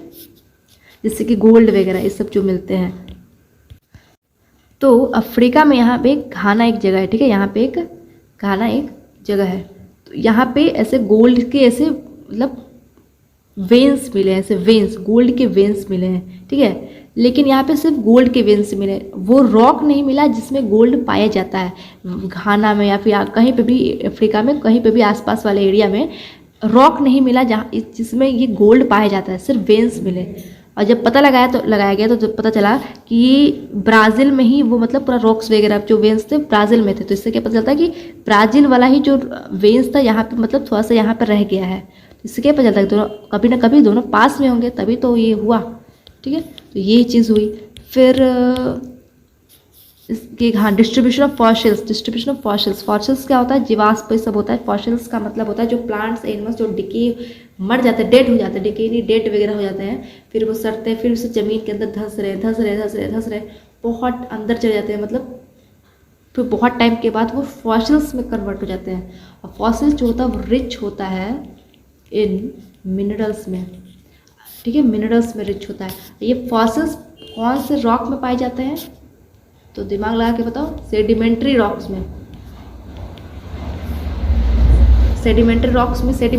में हर चीज़ पाया था। रॉक्स, प्लांट्स, एनिमल्स, हर चीज़ सेडिमेंट्री रॉक्स में। सेडिमेंट्स मतलब क्या? सेडिमेंट सब कुछ ऐसे जम रहा है, सबके ऊपर ऐसे जम रहा है सेडिमेंट्स ऐसे लेयर में। सेडिमेंट्री रॉक्स में ऐसे स्ट्रैटा भी उसको बोलते हैं, लेयरिंग रॉक्स, ऐसा स्ट्रैटा पूरा लेयर्स में रहते हैं सेडिमेंट्री रॉक्स, स्ट्रैटा। ठीक है, और ये sedimentary rocks rich in minerals भी होता है। क्योंकि उसमें फॉसिल्स पाए जाते हैं। ठीक, तो फॉसिल्स से पता चला कि यहाँ पे जो चीज़ था, यहाँ पे जो फॉसिल्स था वो सेम यहाँ पे जो प्लांट डेट के जो फॉसिल्स थे वो यहाँ पे भी है, सेम यहाँ पे भी है। तो इससे ये लगा कि हाँ पास में होंगे। ठीक, ये हो गई। फिर सेम रॉक का जो एज था वो सेम लगा कि ये यहाँ पे जो रॉक है वो और इसका जो रॉक है इसका दोनों की एजिंग सेम है। तो ये सब चीज़ों से पता चला कि एविडेंस ये पता चला कि हाँ दोनों मतलब एक टाइम पे सब जुड़े हुए होंगे जितने भी लैंड मासेस थे। ठीक, अब ये तो बता दिया इन्होंने अल्फ्रेड वेगनर ने कि ऐसे सब जुड़े हुए थे, लेकिन अब दूर दूर कैसे हुए? ड्रिफ्टिंग, ये तो कॉन्टिनेंटल ड्रिफ्ट हम पढ़ रहे हैं ना कि ड्रिफ्ट कैसे हुआ, इसका कौन बताएगा कि ड्रिफ्ट हुआ कैसे? तो इसका ये पता चलता है कि इन्होंने अल्फ्रेड वेगनर ने दो चीज़ बताई कि ड्रिफ्ट, फोर्स ऑफ ड्रिफ्टिंग क्या था, फोर्स जो ड्रिफ्ट कर रहा था सब लैंड मास को। एक तो बताया पोलर फ्लिंग फोर्स, क्या लिखा? Fling force. नहीं समझ आ रहा कोई बात नहीं। टाइडल फोर्स, ये तो इन्होंने बता दिया वेगनर ने, लेकिन ये उतना बात जमी नहीं, ये जो बताया इन्होंने उतना बात जमी नहीं, इसलिए हम उतना डिटेल में जानेंगे भी नहीं इसको। ठीक है, मैं वीडियो थोड़ा सा आगे पीछे टॉपिक्स पढ़ा रही हूँ, तो ये अगर पहले की वीडियो मतलब ऐसे जब ये प्लेलिस्ट में जाएगा तो इसको मैं पहले ही पढ़ा रखी होंगी। ठीक है, अभी नहीं करवाया क्योंकि अभी तो पता ही कोई भी टॉपिक्स में बीच में उठा रही हूँ। ठीक, तो पोलर फ्लिंग फोर्स और टाइडल फोर्स की वजह से वेगनर ने ये थ्योरी दिया कि इन दोनों की वजह से ये ड्रिफ्ट हो रहा है। लेकिन ये उतना बात जमी नहीं, ये जो था उतना मतलब फिट बैठा नहीं। ठीक, फिर दूसरे एक पर्सन आए, अल्फ्रेड वेगनर चले गए, उसके बाद एक दूसरे एक पर्सन जिनका नाम था आर्थर होल्म्स। सॉरी, एक बहुत बड़ा ब्लंडर हो गया। क्या ब्लंडर हुआ कि जो अल्फ्रेड वेगनर मैंने नाम यहाँ पे दिया था कॉन्टिनेंटल ड्रिफ्ट थ्योरी, इनके पहले किसने प्रेडिक्ट किया था? मैंने कहा था अभी आपको कि मैंने आपको नाम दे दिया था कि आर्थर होम्स ने प्रेडिक्ट किया था। सबसे पहले नाम मैंने गलत दे दिया था, मतलब जितने भी थ्योरीज थे वो तो मैंने सही बताया कि हाँ किसने प्रेडिक्ट किया था, लेकिन नाम मैंने गलत दे दिया था। नाम वो आर्थर होम्स नहीं थे, उनका नाम था अब्राहम ऑर्टेलियस।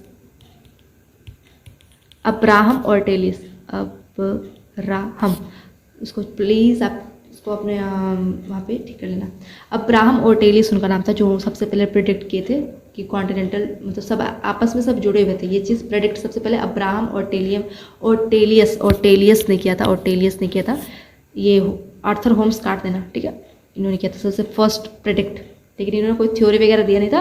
लेकिन अल्फ्रेड वेगनर ने थ्योरी पूरा एविडेंस पुट किया, इसलिए इनका हम नाम याद रखते हैं कि कॉन्टिनेंटल थ्योरी किसने दिया? अल्फ्रेड वेगनर ने। ठीक है, सबसे पहले प्रेडिक्ट किसने किया? अब्राहम ऑर्टेलियस ने। ओके, चल तो फिर आते हैं ये जो फोर्स फॉर ड्रिफ्टिंग था, ये वेगनर जी ने तो कह दिया वो पोलर फीलिंग फोर्स और टाइडल फोर्स, लेकिन उनका बात जमा नहीं। जब वेगनर जी चले गए उसके बाद आते हैं अर्थर। अब यहाँ पे इनका नाम आ रहा है अर्थर होल्म्स।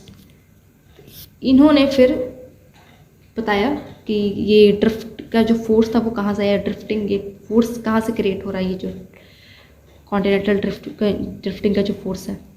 तो इन्होंने क्या बताया, चलिए इसको मैं रेस करती हूँ।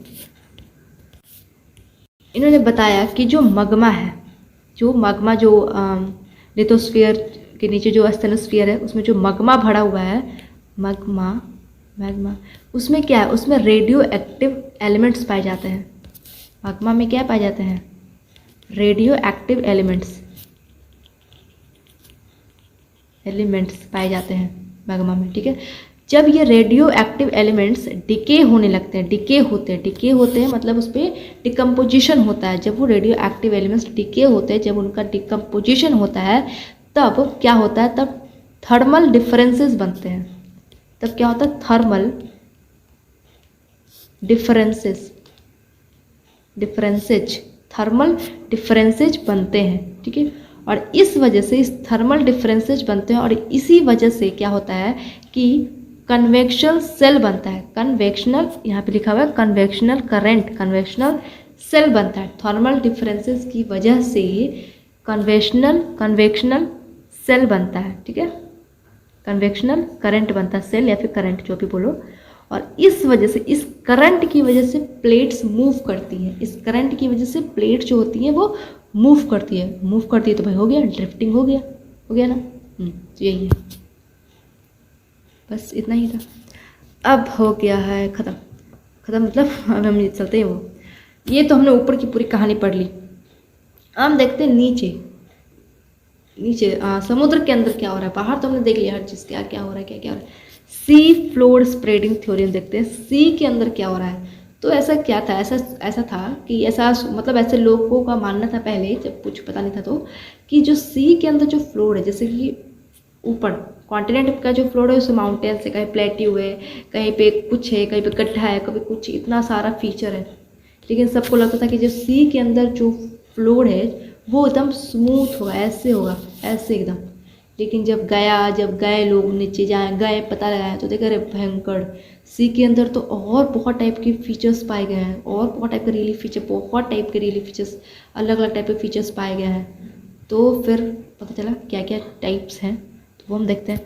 तो ये सी फ्लोर स्प्रेडिंग थ्योरी ये किसने दिया, हैरी हेस ने। कब दिया, 1961 में। ये महान आत्मा का नाम याद रखना है आपको, ठीक है, हैरी हेस का, ठीक है। तो जब ये सी फ्लोर का जब पता किया गया तो पता चला कि सी फ्लोर में तो ऐसा डाइवर्जेंट जो प्लेट बाउंड्री वो मिलता है। डाइवर्जेंट वाला में क्या था कि ऐसे जो प्लेट्स है वो दूर जा रही हैं, तो ये वाला मूवमेंट देखने को मिलता है सी फ्लोर में, ठीक है। ये पता लगा, मतलब ऐसा पता चला कि डाइवर्जेंट प्लेट मूवमेंट वाला जो है वो मिलता है सी फ्लोर में, ठीक है। और इससे क्या बनता है, डाइवर्जेंट वाला से बताया था ना, डाइवर्जेंट जब होते हैं तो जो मगमा बाहर आएगा, फिर ऐसे ऊपर जम जाएगा, फिर ऐसे सीरीज ऑफ ऐसे माउंटेन्स बन जाएगा, लॉन्ग एकदम लंबा सीरीज ऑफ माउंटेन्स बनेगा, जिसको बोलते हैं mid oceanic range. Atlantic ocean से छोड़ो, मिड ओशियनिक रेंज जिसको बोलते हैं, ठीक है। ओशन में जो बन रहा है मिड ओशियनिक रिज जिसको बोलते हैं, जो ऐसे लॉन्ग सीरीज ऑफ माउंटेन्स जो बन जाते हैं उसको बोलते हैं मिड ओशियनिक रिज, ठीक है। तो ये चीज़ पता कैसे चला कि ये डाइवर्जेंट प्लेट मूवमेंट यहाँ पे हो रहा है, ये सब पता कैसे चला। तो इसलिए पता चला क्योंकि पता लगाया गया कि जो ओशन का जो रॉक है, सी फ्लोर का जो रॉक है वो यंगर है। कॉन्टिनेंट के जो फ्लोर है, कॉन्टिनेंट का जो रॉक है उससे यंगर है। यंगर कैसे रहेगा भाई, जब डाइवर्जेंट होगा दूर जाएंगे तो नीचे नया रॉक बनेगा, तभी तो यंगर रहेगा, है ना। एक तो ये पता चला, एक तो ये वजह से प्रूफ हुआ ये। दूसरा क्या हुआ कि जब ये पता चला कि यहाँ के जो रॉक है एक एज के हैं, यहाँ के रॉक एक एज के हैं, यहाँ के रॉक एक एज के हैं। इससे कैसे हुआ, देखो ये मगमा बाहर आएगा, यहाँ पे ये मिड ओशियनिक रिज बनेगा, फिर कुछ टाइम बाद फिर यहाँ से मगमा आएगा, तो यहाँ का जो रॉक है इधर घसकेगा, बोलेगा हमको बैठने की जगह दो, इधर घसकेगा, फिर यहाँ पे आएगा, फिर बहुत टाइम बाद फिर यहाँ से वोल्केनो निकलेगा, फिर यहाँ का जो रॉक है इधर घसकेगा, सेम ऑब्वियस सी बात, सबको ये पता है, इधर घसकेगा तो इधर भी घसकेगा, दोनों तरफ घसकेगा, बोलेगा हमको अब हमको बैठने की जगह दो। तो इससे क्या पता चला, जितना जितना जितना जितना दूर जाता रहेगा उतना उतना वो पुराना होता रहेगा, जितना ज़्यादा पास रहेगा वो नया नया होता रहेगा। तो वही देखने को यही मिला कि यहाँ का जो रॉक है वो सबसे नया है, दोनों सेम है। यहाँ का जो रॉक वो मतलब ये दोनों सेम बेसिस पे नया है, ये दोनों सेम है, ये दोनों सेम है। तो इससे पता चला कि हाँ यहाँ पे डाइवर्जेंट प्लेट मूवमेंट वाला यहाँ पे मिल रहा है। ठीक है, चलो देखते हैं अलग अलग जो रिलीफ फीचर जो हम देखेंगे ओशन में, वो देखते हैं। तो देखो कॉन्टिनेंटल शेल्फ, सी माउंट, हाँ जो रिलीफ फीचर है ओशंस के, उसको हम दो पार्ट में डिवाइड करते हैं, एक मेजर में एक माइनर में। मेजर 4 है, माइनर बहुत सारे हैं, पता नहीं मतलब जानना जरूरी नहीं है कितने हैं, बहुत हैं। ठीक है, बस मेजर याद रखो कि मेजर 4 हैं, माइनर में सिर्फ ये 4-5 का नाम ध्यान रख लो, वैसे है तो बहुत सारे। एक कॉन्टिनेंटल शेल्फ मेजर में, कॉन्टिनेंटल शेल्फ ये है। कॉन्टिनेंटल शेल्फ क्या होता है? कॉन्टिनेंटल शेल्फ ऐसे कर लो कि जहाँ पे कॉन्टिनेंट खत्म हो रहा है और ओशन शुरू हो रहा है। जो पहला कदम जो पानी में रखोगे ना कॉन्टिनेंट से एकदम जैसे पहला कदम, वो नहीं, ठीक है, वो नहीं, वो मतलब ऐसे ध्यान मतलब ऐसे सेंस बनाने के लिए कह सकते हो कि हाँ ठीक है वही है, लेकिन वो नहीं होता है, वो थोड़ा गड्ढे में होता है, उतना एक पैर वाला नहीं होता है वो। मतलब थोड़ा सा आगे चलोगे, मतलब हाँ थोड़ा आगे चलोगे तो थोड़ा सा गड्ढा आएगा, तो ऐसे मतलब वो वाला कॉन्टिनेंटल शेल्फ है। लेकिन ऐसे थोड़ा सा सेंस में रखने के लिए कह सकते हो कि सबसे पहला जो कदम पड़ेगा, जो मतलब ऐसे कुछ कदम जो ऐसे जाएंगे, तो वो वाला ऐसा कॉन्टिनेंटल शेल्फ। ठीक है, समझने के लिए उतना रख लो। ठीक है, कॉन्टिनेंटल शेल्फ ये मेजर रिलीफ फीचर है। इसका जो स्लोप होता है ये 1 डिग्री होता है या फिर 1 डिग्री से कम होता है। इस चीज़ को याद रखना क्योंकि पूछा जा चुका है। 1 डिग्री होता है या फिर 1 डिग्री से कम होता है। ठीक है,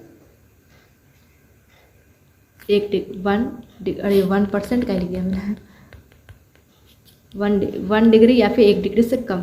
ठीक है, इसका जो स्लोप होता है।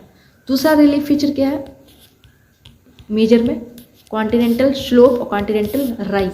चलो ये देखो, ये कॉन्टिनेंटल शेल्फ हो गया, अचानक से स्लोप आया, अचानक से ढलान आया, तो इसको बोलते हैं कॉन्टिनेंटल स्लोप। फिर यहाँ से देखो, यहाँ पे थोड़ा सा राइज हो रहा है, यहाँ पे थोड़ा सा राइज हो रहा है, इसको बोले कॉन्टिनेंटल राइज। ठीक है, अब इसके बाद देखो, इसके बाद सब प्लेन है, इसके बाद सब मतलब ऐसे बेस होगी सब, इसके बाद सब डीप और प्लेन टाइप हो गया। इसको क्या बोलते हैं? इसको बोलते हैं डीप सी या फिर अबेसल प्लेन, डीप सी या फिर अबेसल प्लेन। ठीक, सबसे गड्ढा मतलब यही होता है, सबसे डीप सी अबेसल प्लेन, ये सबसे गड्ढा वाला एरिया हो गया। ठीक, ये हो गया 4 मेजर रिलीफ फीचर। अब माइनर वाला में देख लेते हैं, जैसे कि सी माउंट मतलब सी माउंट में माउंटेन्स जो है, ये सी में जैसे माउंटेन्स जो होते हैं वही सी माउंट, ये सब माइनर में आ गया। फिर क्या है, हाँ इसको पहले देखो, ये ग्योट, ये देखो ग्योट, ये क्या होता है? तो ये जो इसमें दिखाया नहीं क्या, ये जो सी माउंट का जो टॉप है, अगर उड़ गया, मतलब किसी वजह से उड़ गया, वेव की वजह से किसी वजह से वो उड़ गया, तो इसको क्या बोलते हैं? अगर सी माउंट का ऐसे टॉप है, ऐसे उड़ गया किसी वजह से, तो वो कैसा बन जाएगा? ऐसे करके ऐसे बन जाएगा, वो जो टॉप था ये वाला उड़ गया तो ऐसे बन जाएगा। तो इसको फिर बोलते हैं ग्योट। ठीक है, फ्लैट टॉप्ड, इसको मतलब फ्लैट टॉप्ड जो सी माउंट होंगे, फ्लैट उसका टॉप कैसा होगा? फ्लैट होगा, तो उसको बोलेंगे ग्योट। ठीक है, और नहीं तो नहीं रहेगा तो ऐसा कौन रहेगा तो सी माउंट। ठीक, मिड ओशनिक रेंज अभी बता ही दिया, ऐसे जो चेन्स ऑफ ऐसे माउंटेन्स बन जाते हैं मिड ओशनिक रेंज। ट्रेंचेज इसको, ये गड्ढा होता है ट्रेंचेज, ये बताया था कि जब ये पास आती हैं तो ये नीचे चली जाती हैं, एक ऊपर रहती हैं, तो यहाँ पे ट्रेंच गड्ढा बन जाता है, तो ये ट्रेंचेज गड्ढा, मिड ओशनिक ऐसे ट्रेंचेज बन जाती हैं। अरे सबसे गड्ढा ट्रेंच कौन सा है? मैरिना ट्रेंच, जो कि 11 किलोमीटर डेप्थ है उसका, सबसे दुनिया मतलब ऐसे दुनिया का मतलब वही सबसे गड्ढा है वही, और उससे ज़्यादा मतलब ऐसा कुछ भी नहीं है। ठीक, डेप्थ सबसे उसी का है। कहाँ है ये? पैसिफिक ओशन में पाया जाता है मैरिना ट्रेंच।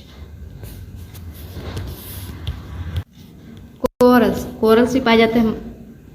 अभी कोरल्स क्या होता है वो देखते हैं। कोरल्स ये है, ये कोरल्स सबको वैसे पता ही होगा, कोरल्स वगैरह कुछ कुछ आइडिया तो होगा ही। कोरल्स, ये जो कोरल्स होते हैं, जो कोरल होते हैं, ये हमेशा किसी न किसी के साथ रहते हैं, मतलब सिम्बियोटिक रिलेशनशिप ये बनाते हैं। मतलब होते हैं ना कोई लोग इसको अकेले रहना पसंद नहीं, कोई ना कोई, मतलब ऐसे थोड़ा सा दुकान जाओ तो चलो मेरे साथ चलो, थोड़ा सा इधर जाओ तो चलो मेरे साथ चलो, वही है ये कोरल, वही है। इनको ना किसी का सहारा चाहिए, अब अकेले नहीं रहेंगे, इनको हमेशा एक सिम्बियोटिक रिलेशनशिप एक किसी के साथ रहते ही हैं। और ये किसके साथ रहते हैं? ये रहते हैं कोरल, ये रहते हैं जून थे कैसे लिखूँ मैं,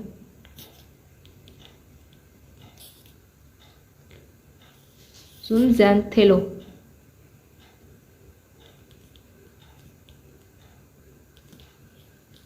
ज़ूनज़ैंथेलो एल्गी, ज़ूनज़ैंथेलो एल्गी के साथ ये रहते हैं, मतलब एक एल्गी है उसके साथ रहते हैं, ज़ूनज़ैंथेलो एल्गी। और ये क्या करता है?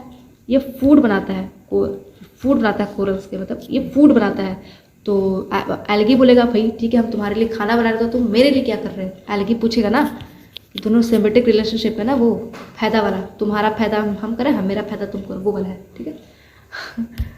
तो हम कोरल के लिए खाना बना रहा है, तो अब एल्गी के लिए कोरल क्या करेगा? तो इसको क्या करेगा? इसको प्रोटेक्शन प्रोवाइड करेगा, प्रोटेक्शन प्रोवाइड करेगा। कैसे?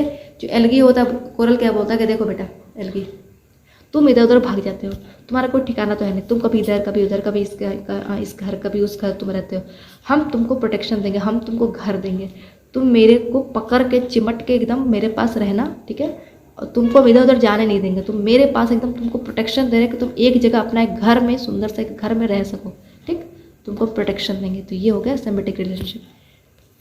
ये जो कोरल होते हैं, इसको रहने के लिए, इसको चाहिए वो क्या क्या चाहिए? इसको सनलाइट चाहिए, इसके लिए फेवरेबल कंडीशन क्या क्या होना चाहिए? Sunlight, clear water. अब सनलाइट कैसे पहुंचेगा भाई? वाटर क्लियर रहेगा तभी सनलाइट पहुंचेगा, क्लियर वाटर होना चाहिए। टेम्परेचर जो होना चाहिए वो 30 नॉर्मल टेम्परेचर 30 से 35 डिग्री सेल्सियस रहता है, ठीक है, 30 से 35 डिग्री सेल्सियस। और हाँ, सैलाइन वाटर, नमकीन पानी, सैलाइन वाटर होना चाहिए, ठीक है, सैलाइन वाटर। ये क्लियर वाटर में नहीं रहते हैं कोरल्स, ठीक। कोरल्स का जो एक्सोस्केलेटन है, कोरल्स का जो एक्सोस्केलेटन है वो किस चीज़ का बना होता है? एक्सोस्केलेटन किस चीज़ का बनता है? CaCO3 मतलब कैल्शियम कार्बोनेट का बना होता है, ठीक है, कैल्शियम कार्बोनेट। सबसे बड़ा कोरल रिलीफ, सबसे बड़ा कोरल सबसे ज़्यादा कहाँ पाए जाते हैं? ऑस्ट्रेलिया का जो ईस्ट वाला पार्ट, ऑस्ट्रेलिया में ईस्ट वाला जो एरिया है, ईस्ट वाला एरिया ऑस्ट्रेलिया में, इधर वाला एरिया जो ईस्ट साइड वाला, वहाँ पे सबसे ज़्यादा कोरल पाया जाता है। इसको बोला जाता है ग्रेट बैरियर रीफ। समझ में आ रहा है? राइट, कलर पता चल रहा है? ग्रेट बैरियर रीफ इसको बोला जाता है। कहाँ है ये? ऑस्ट्रेलिया के ईस्ट वाला, इधर वाला एरिया में, ठीक, ईस्ट में। एक ये हो गया फीचर। अब हम चलते एक और, ये अटोल। अटोल क्या होता है? तो देखो ऐसे ऐसे सी माउंट है, ठीक है, सी माउंट है। अब ये सी माउंट या फिर जो भी सी माउंट या फिर ऊपर टॉप जो भी उड़ गया, फिर जो भी है ग्योट या फिर सी माउंट जो भी है, ये अगर यहाँ पे है तो क्या करती है? कोरल जो होती है इसके आसपास आके एकदम चिमट जाती है, इसमें जाके सट जाती है, चिपक जाती है। इस सी के जो माउंट, या जो माउंट है ये पर्वत सी में, उसमें आसपास से जाके से चिपक जाती है, ठीक है। अब ये माउंट जो होता है, सी माउंट जो होता है, कभी मतलब किसी वजह से ढह गया या फिर मतलब वेव की वजह से ये मतलब डिस्प्लेस यहाँ हट गया, ये ढह गया या फिर हट गया, तो ये जो चिपकी हुई थी इसमें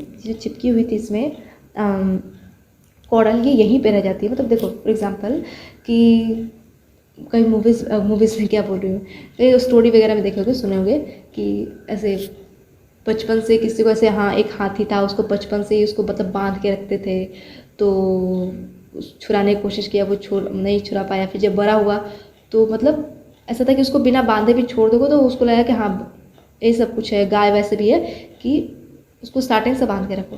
लेकिन कुछ टाइम बाद उसको आदत पड़ जाएगा तो उसको बांध के भी नहीं रखोगे ना, ऐसे बस ऐसे मतलब ऐसे एक्टिंग कर दोगे उसके सामने कि हाँ तुम बांध दिए हैं, लिटरली उसको बांधे नहीं हो, तो वहीं पे रहेगा। उसको लगेगा कि हाँ बंधा हुआ है, वो ट्राई भी नहीं करेगा उधर से जाने का। तो मतलब उसको ऐसे ही ले लो, उसको ऐसे ही मतलब ऐसे लेजी टाइप, ठीक है।